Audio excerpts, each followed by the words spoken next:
Hi there. In this video, I will show you how to start a booking with a new customer. Let's enter the vehicle registration here. Click Lookup, and then New Job.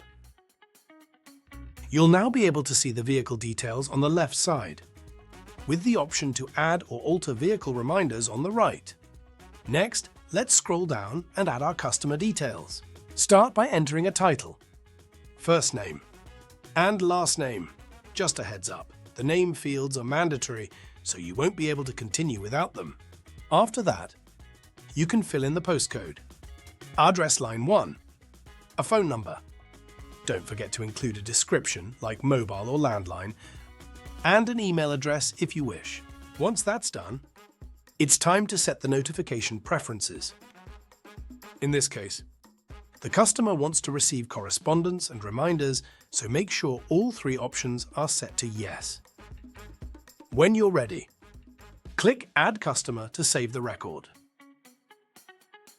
Thanks for watching. For further assistance, feel free to visit our help center to reach out to our support team. We're always here to help.